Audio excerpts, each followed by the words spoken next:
I am back with Kevin Wosmansky, the president and CEO of JAR Consulting. I am Mike Downer, and I am Kevin's chief storytelling strategist. And hey, Kevin, how are you doing today? Doing good, Mike. Good to Good be back deal. with you, partner. Once again, back in the saddle. So we're talking about the search internet shift, and so we're back with our part three on how to close the gap and win brand citations in 2026. So a big part of that, when we're talking about this, winning brand citations, um, what are what are brand citations? What does that even mean? Yeah, I like it. Jump right into it. So when we talk about the search intent shift, which is what we're seeing this. So many of our clients, so many people are really stuck in doing things, kind of in the old ways, right? Way back to like 2024, 2025, right? Yes. So there's an entire shift in search intent. And so, in our previous few parts, we're trying to break this down into some digestible little episodes for people. But specifically, now we're talking about brand citations.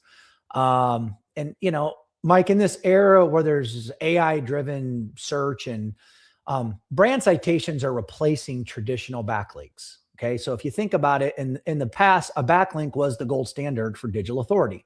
Right. My website would link to 10 other websites. And the more value, the more search authority these other websites had, the more it gave mine authority. So the thing about it is, while backlinks are clickable links between websites, a citation is a credible reference to your brand. All right. And this is so important. So citations are your brand. It's experts, it's research across the web with or without links.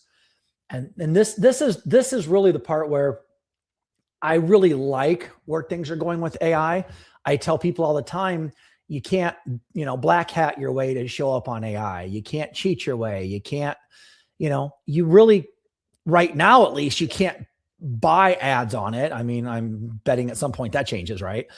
But let's just being real.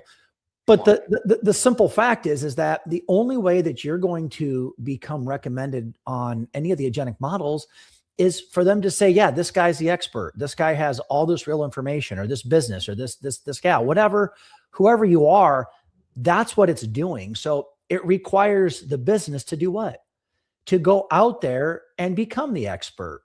And again, you can't black hat your way. You can't fake it. You just have to do it. So really, answer to your question, Mike, is a brand citation is really just it occurs when an AI system like Gemini or Perplexity or a reputable third-party website references your business as a source of information.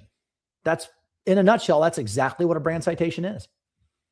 Oh, okay. So why are brand citations important, and why do they even matter to AI? That's kind of. See, Mike, you do such a great job of just asking the question that people want to know. Why do brand citations matter? Here I'll give you a little deeper dive here. So AI Okay, citation, hurry up. I'm on the edge of my seat, Kevin. Why do they matter? my AI, the brand citations appears footnotes, source links, explicit acknowledgments in an AI's response, and this signals that the model trusts your data enough to credit it. So the reason brand citations matter is because AI trusts you or your business that it's going to use your data. And by doing that, it's going to answer the question that somebody asked. So why brand citations matter? They matter because it's how a business in the new world is going to get found. When a consumer is looking for a service, a product, or a good, they're going to ask the question. AI is looking at all these different citations. And if they cite you as the expert for that product or for that source, they're going to give you as the answer. So unlike the days of the blue links and showing up in organic searches, which is still happening, I tell my clients right now, this hasn't gone away yet. It still matters. SEO still matters. We're in this transition where I would say 75% of people are still doing business as usual, but 25% are now just using AI. Every single day that goes by, those numbers go from 75, and it's going to keep doing this. It's going to keep doing this. So So are you saying that these new AI brand citations are like the new backlinks? I mean, like kind of, I mean, you could say they kind of are. I mean, a backlink is how you establish credibility for your company via your website. A citation is how AI establishes authority in terms of what they think about the data that you're producing. Does AI okay, think that you're putting real data out there? And if they gotcha. are, they're going to cite you. So it's a good analogy, Mike. In some ways, brand citations are kind of like the new backlink for sure.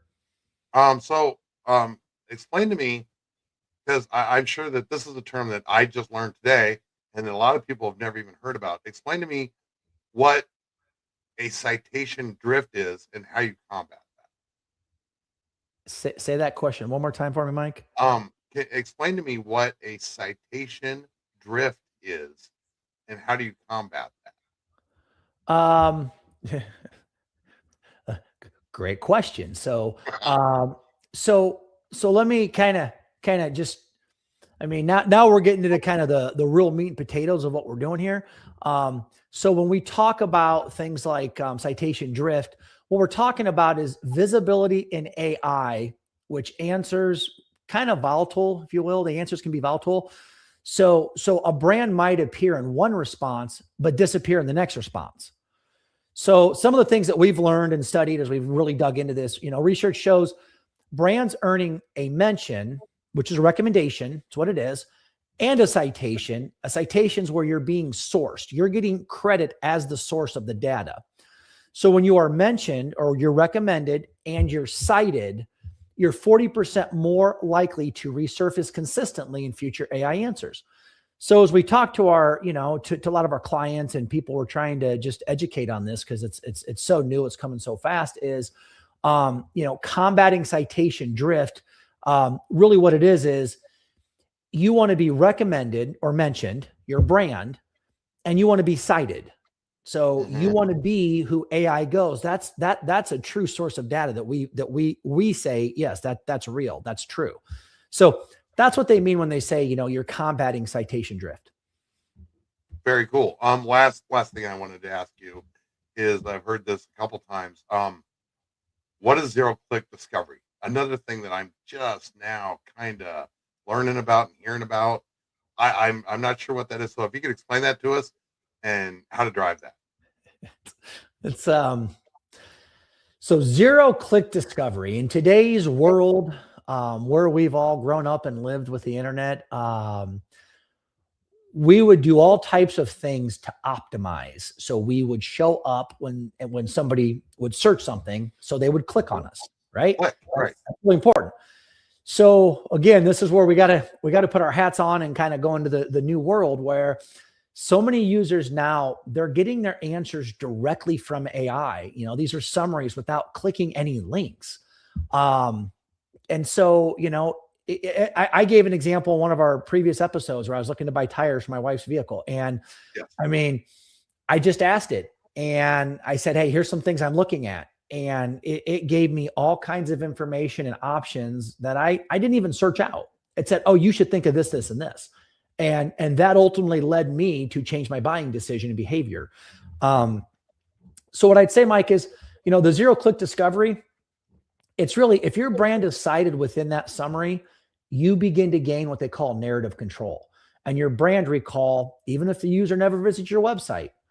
So now when you talk about zero-click discovery is I'm out looking for something. And in my example from a previous episode, I was looking at tires.